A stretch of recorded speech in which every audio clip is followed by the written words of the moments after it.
You're listening to Found It, Fetched It, the podcast for women who want to train their working dog with more confidence and less doubt. I'm your host, Jo, and together we'll explore the real messy moments of training to help you find more emotional steadiness and practical insight. Let's get into it.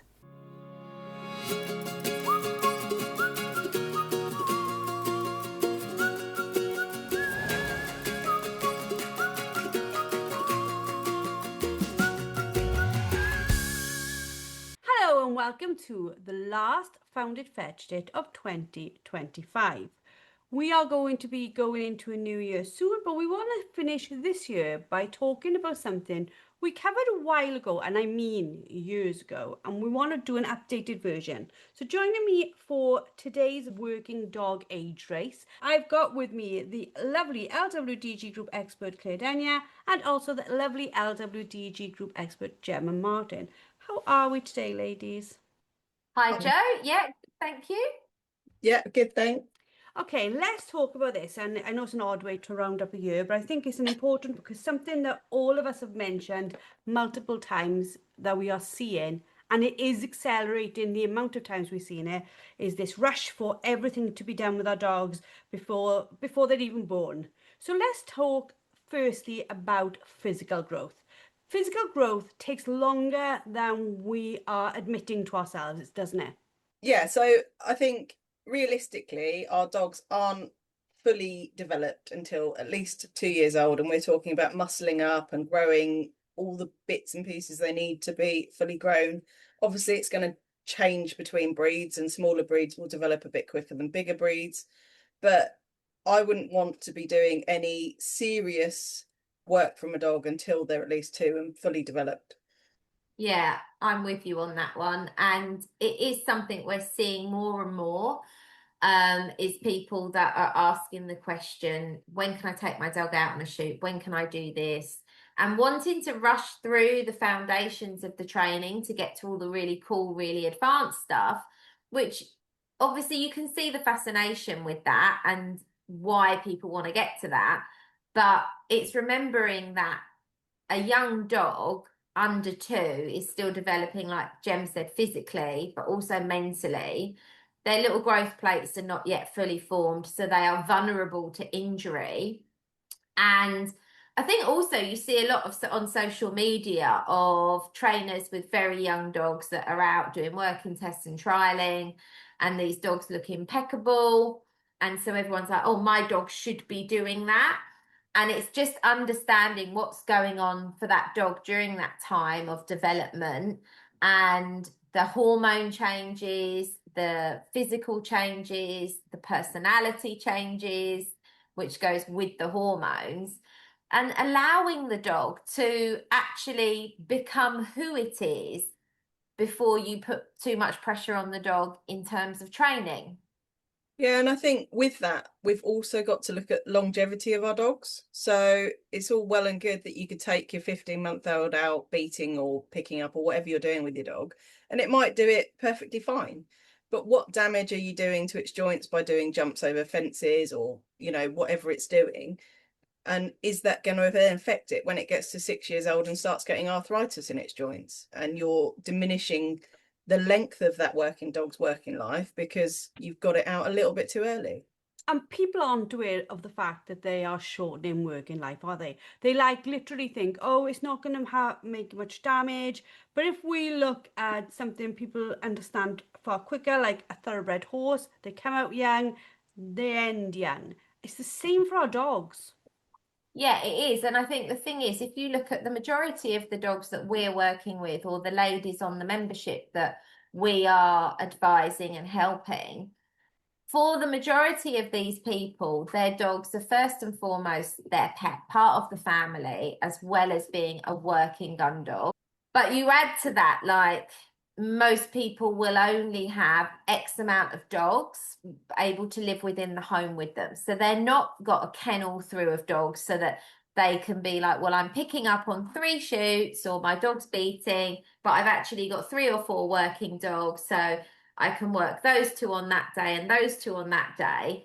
So people are comparing themselves to people that have a kennel full of dogs and they have different ages, different abilities, certain groups of dogs they can work together, others they work together on other days.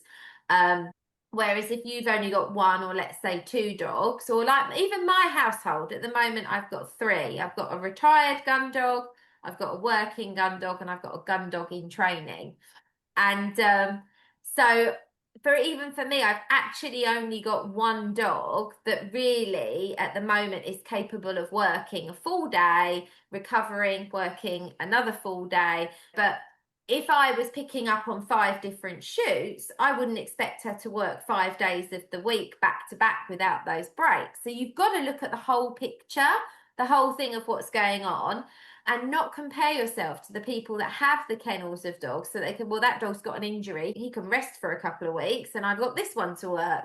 And yeah, it's just like, it's looking at your circumstance and your dog's lifestyle, what your dog is within your home, and its age. Everything has to be taken into consideration. But the biggest thing for me is the physical growth, but also the mental growth of the dog. And it's just not worth ruining a potentially really good dog, because we always say, don't we, and we always know that it's not on their first season that the wheels come off. It's usually their second season out where the wheels come off. So if they're not mentally ready for that first season or even that second season, they're not mentally ready and their brains get blown and they get into bad habits, it's much, much harder to then rectify that and have longevity of a working dog than it is to go, well, actually, I'm going to take her out and just do a few experience days, a few shoot training days or whatever, and save it for next season when she's more mature, when she is more stable in her personality, to actually work her. I feel like I kind of babbled about that a little bit there, but I was No, just getting not on at one. all. Not at all. And where you just discussed there, both of you, like capacity.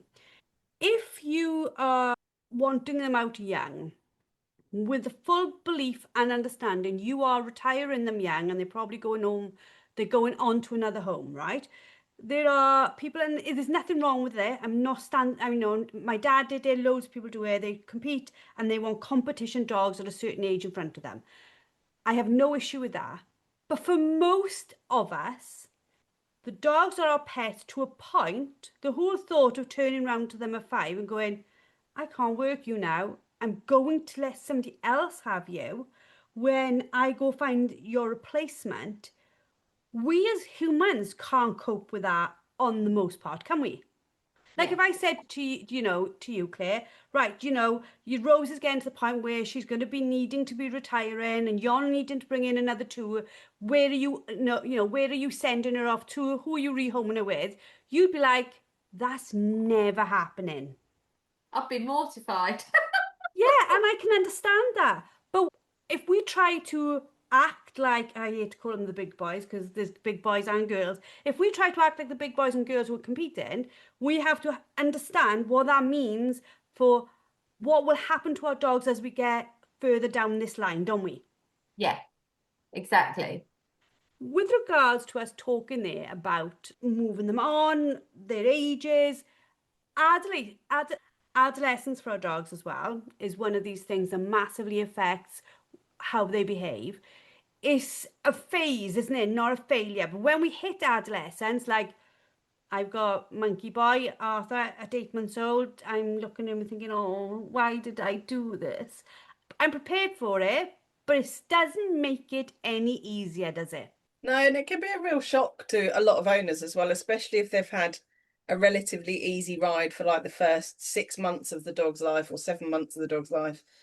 And then suddenly this dog that they've known, that recalls every time, that stays close, that does everything that's asked of it, suddenly turns into this lunatic that wants to hair off into the distance and ignore them and do all these things that it's never done before.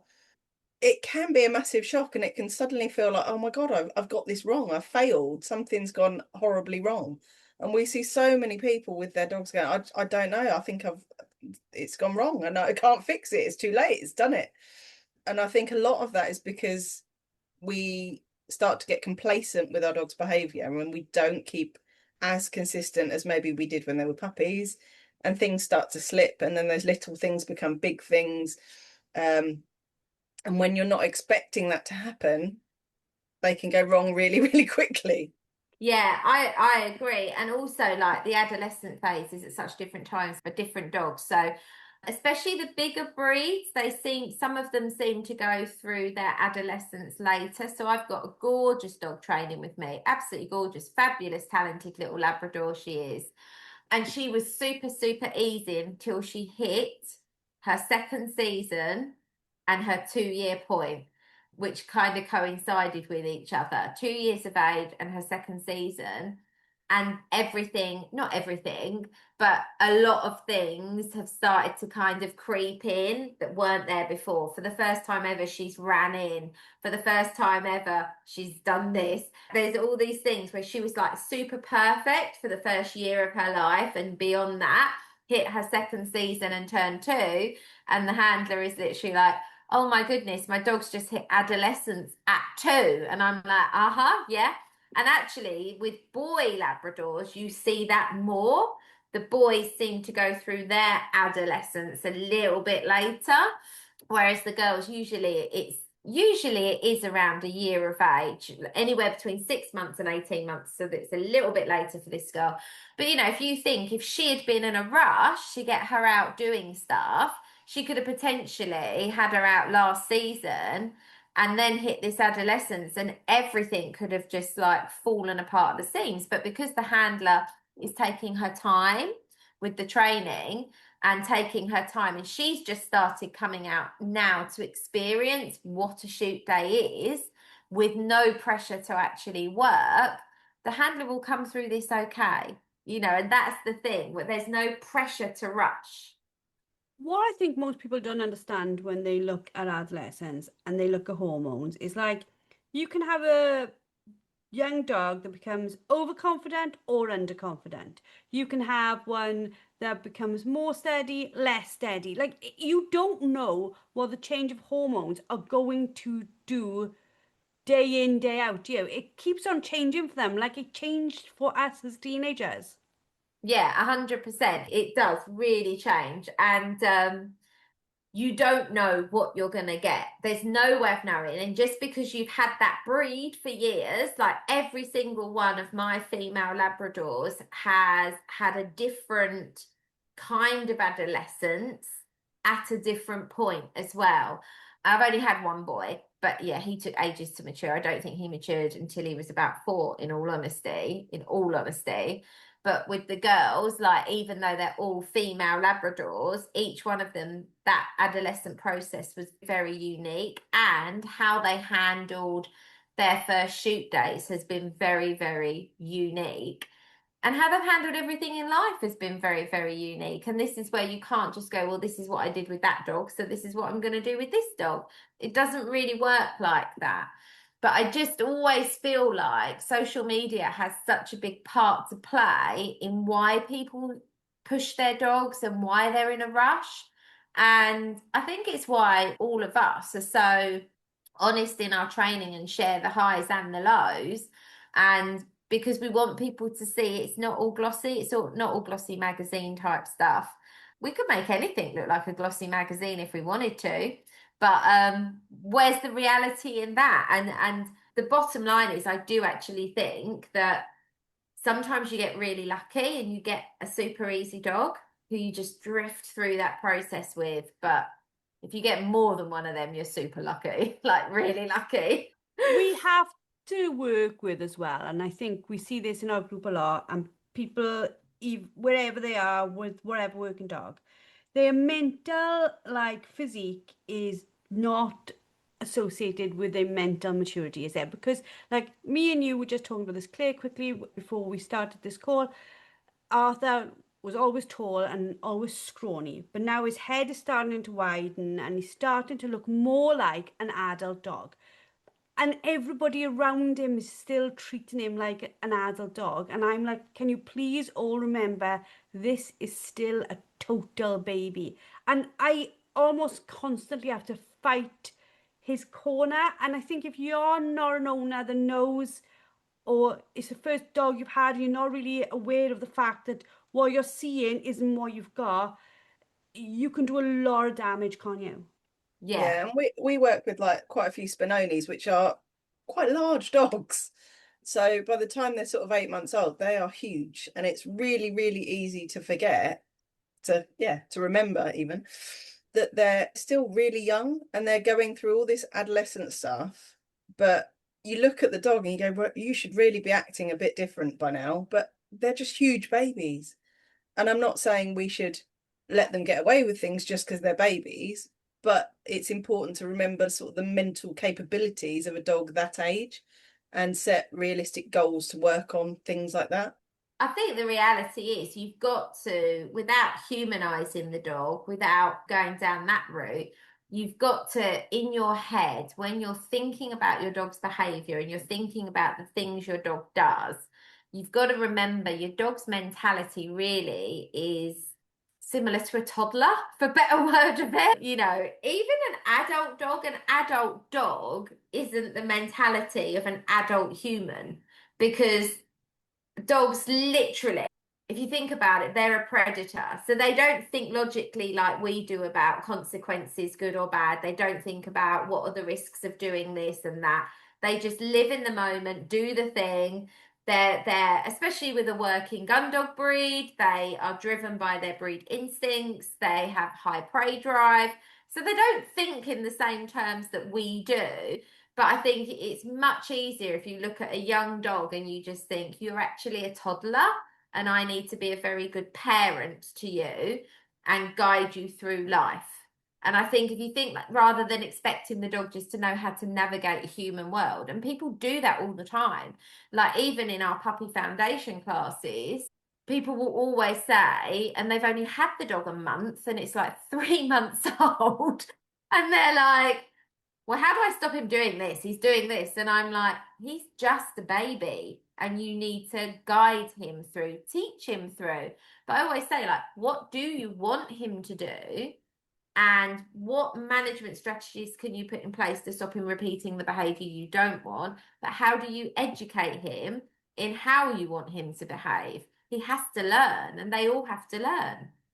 Do you think the pressure of not social media gives us an indirect belief of what our dog should be like, and then if it's our first dog or it's a new dog, a new pup, the pressure in our heads for that dog to grow up changes how we show up. Like in some ways, we are harder with pups than we are with adult dogs because there's this rush, quick, quick, quick, quick. We want everything to be so fast that we come at it a little bit like a bullet in a china shop.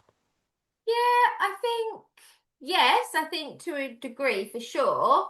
And I think you've just, in your head, I think you've just got to think social media. If you look at people's lives, day to day people's lives, people generally only post the good stuff, the feel good factor stuff on social media. So if you take dogs out of the equation, you could even look at somebody's social media and go, they've got a perfect life, where they probably haven't got a perfect life, but that's what gets shown. So and that's just normal day to day stuff. So then if you look at like dogs and what they're going to show of the dog training, are they going to want to show the messy bits? Are they going to want to show when it goes wrong and when you fall on your face, when in the middle of the mud and things like that? Maybe the comedy factor, but not from a perspective of this is the reality of having a dog. I think that's not shown enough. And I just think it just gives very false hope and very false opinion of what things should look like. And the more we can help people see the reality of what is going on, the easier it's going to be for people to learn. Jem, what do you think? Yeah, and I'm not even sure with puppies it's people are in a rush. I think people are just so set on getting things right that maybe they try and do things too quickly. And I think social media does have a part to play in that because, like you say, we see all these perfect little puppies with these trainers that have kennelfuls of dogs. So maybe they've got like 3 or 4 puppies at once that they're doing lots of stuff with. And then people try and replicate that with their first ever puppy that they've had. And not unachievable, but it's unrealistic when you haven't done that extensive training with dogs before, and it's all new to you, and your puppy's new to you, and you're just trying to get it right. But I think in doing that, people often do too much too soon, which is where we fall into this sort of age racy type thing. Mm. So toilet training and going through the night, I see massively because everybody gets tired and gets, I don't know if you call it, I call it the puppy blues, when you get Yeah. like a few weeks of having a puppy and you get the puppy blues. And like, they're like, how long will it be before my puppy can go through the night? And that's one of the most common questions that comes up. But what they're not thinking about is how long a puppy can hold its toilet for overnight. And so they're not thinking about what time the last feed was or the last drink that the puppy had. And so how that is going to impact how long they can go overnight safely and how long until they need the toilet. So I find myself having to educate people on that all the time because they will, and it can go the other way. The puppies get hungry because their growth is so rapid, so they eat quite frequently. And so sometimes they're waking up because they're hungry rather than they need the toilet because the owners maybe fed them too early in the evening before putting them to bed and they wake up starving hungry. But it can go the other way in that the puppy has digested its food and genuinely needs the toilet, and they're not giving enough kind of thought process into what can that puppy do physically as well as psychologically as well, physiologically. I can't say that word either. So so there's other things that are coming into it as well, but because people get tired, they're like, well, surely the puppy can go through the night by now. And I'm like, well, actually your puppy is only 4 months old, so expecting it to go more than 6 hours is quite a big ask if they've got toileting needs. And so it's all sorts of those things as well. So it's not just rushing the training, but it's rushing the puppy's development. You know, with a baby, you put a nappy on it, it toilets in the nappy, but people don't want the puppy to toilet in the crate. So, you know, I think we just have to be fair to the puppy and be like, well, what can you manage and what do I need to educate you on? But how many times have you been asked, how many one-to-ones will it take to sort my dog out? Oh, like all the time. How long will this take? Yeah, it is a question. And I kind of get the question. I get it because they want to put a timeline on it. But we then have to consider how consistent the handler is going to be. How consistent are they going to be in doing the things that we advise them to do? Or not even consistency, are they going to do all of it? Because you must find as well, sometimes people will pick and choose which parts of the advice they do and think that the other parts it will be fine without them, but that will then dilute the result for sure. And it also does depend, I suppose, on the capability of the owner as well as the capability and age of the dog as well. Do you think from what you've seen recently there is a lot more emphasis now on wanting a quick result? Just a Oh quick, yeah, not even massively. age race thing, but just they want a quick result. Yeah, massively. And I think because you've got programs on TV now, haven't you, like dogs behaving badly, where it's fixed in like half an hour Yeah, because that's all they show on TV. So yeah, it must be possible. yeah. And I will always tell people when they ask that, I said, well, I can't tell you an answer for how many one-to-ones we're going to have. But what I can tell you is after the first one, we're going to have some improvement, but you will need to you will need to carry on through with that consistency like you just spoke about and do all of these things that I've described to you and carry it through to keep that consistency and that improvement growing. And I think that again leads on to then what can then go wrong is they do that.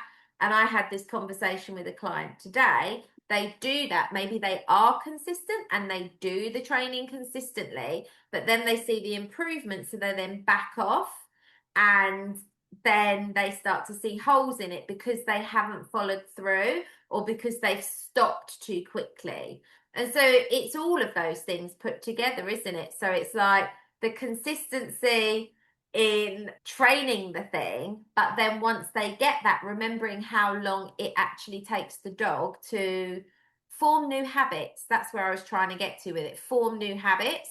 And so I say to most people, if you're consistent and you do all of it and you maintain it, for the average dog, for the average behavior, I usually see that the new habit starts to become ingrained within 6 to 8 weeks. That's kind of my personal, what I see on it. Do you see the same? Do you see that sort of that timeline for your general stuff? Yeah, generally. I mean, it all depends as well on how long the dog's been practicing the unwanted behaviours as well. So we talk And about it that's like a well-trodden path, don't we? That you need yeah, to tread a new path, and that path needs to become the well-trodden one. yeah. But yeah, I think you're right. It's generally sort of 6 to 8 weeks. If we're consistent and we keep going, there's generally a noticeable change in the dog's go-to behaviours. But also how self-rewarding the other behavior Yeah, was is definitely. also a massive part in that. And that it can always rear its head again as well, can't it? Yeah. So if they can have those one-time experiences again and go, oh, actually, I remember the old one. I've just found that old path. I'm just going to go down it. Yeah, yeah. We see that a lot. We do see that a lot. A lot of people have kind of asked, like, obviously, Jeannie is now 2. She just turned 2 literally a couple of weeks ago. And a lot of people say, oh, have you had her out working this season? And we're like, absolutely not. Like, she's been out on the shoot, experienced what the shoot is. We have done a little bit of shoot type training with her, but she is not yet mentally ready to work on a shoot. She thinks everything is a game, which is really, really lovely that she thinks everything is a game and everything's fun, but that could be quite detrimental on a shoot day. And it's remembering that unless I'm on a shoot training day, I'm there to do a job. I'm not actually there to train my dog. And I think that we haven't actually touched on that yet, but that is something I think people have to consider when you obviously there's a first time for taking your dog on a real shoot, but you have to know that your training is solid enough that it will allow you to actually work the dog. What do you think, Jem? Yeah, no, I think you're right on that. And I think actually for a lot of people, having that ability to like do a training shoot day and things like that isn't that simple. There's not like loads and loads of things around for people to get in with their dogs and give it a go. So unfortunately, I think a lot of people's dogs' first experience of a shoot is going on their first shoot day. And invariably, the first shoot day usually goes all right because the dog's like, whoa, what the hell is going on? They usually want to stay fairly close because maybe they're a bit unsure. And then the next time they go out with the owner that's full of confidence from the first day, they generally go, oh, this is freaking wicked. I know what I'm doing now. Bye. And Yeah. that's where it all starts to unravel. So I think having shoot training days and setups like that are vital for bringing those young dogs on, because like you say, a shoot day is not a place to train your dog. No, I mean, we're quite lucky. So John and I typically will run 1, if not 2, shoot training days, but we're very lucky that we have the ability to offer that to people. But even then, we have to make sure the dogs have done very specific types of training first to be able to even do that. But we're also quite lucky that the 2 shoots that we personally work our dogs on are novice dog friendly, but I'm still quite picky about what I will sort of say their dogs need to be able to do to even come and be introduced. And I can only do that if I know that I've got enough experienced dogs and handlers there to pick up where the novice dogs maybe can't do certain things. But it's things like the first time your dog does a runner, you can't train for that. You cannot train for that, not the real thing, because it only happens on a shoot day. But on a shoot training day, of course, we can do that. If we get that opportunity to have a runner, then we can obviously do that. But yeah, it is very difficult. And with some things, only experience can prepare the dog. And even then, even with all the best will in the world and doing all the right training and attending shoot training days, there will be scenarios that crop up on a shoot day that your dog has never experienced before. and you're kind of having to work through it. So, and that's the thing, you're still there to do that job, and it's having to work through that.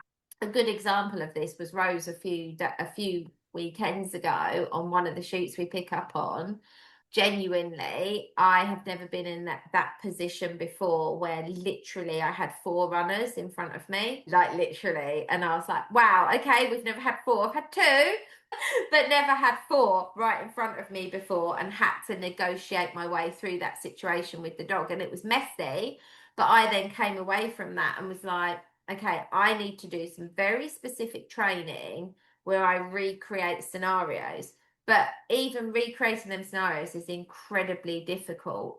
So yeah, so there are things that crop up, but that's why you need those foundations to be solid, and you need the training you can do pre that to be so solid, so that even when those unexpected scenarios smack you in the face, so to speak, you have got enough foundations there to get through it, even if it's not pretty and not perfect. Thank you, ladies, for another amazing podcast. Thank you to all our listeners for being with us in 2025, and hopefully you will stay with us in 2026. We hope you all have a fantastic Christmas and a wonderful New Year. We will be back week commencing the 5th of January, and we will be back then on our fortnightly timetable. Thank you all for being with us. If you want to join us, get in now. We have an amazing offer on our annual membership. Just go to www.thelwdg.com, and we shall see you all in the new year.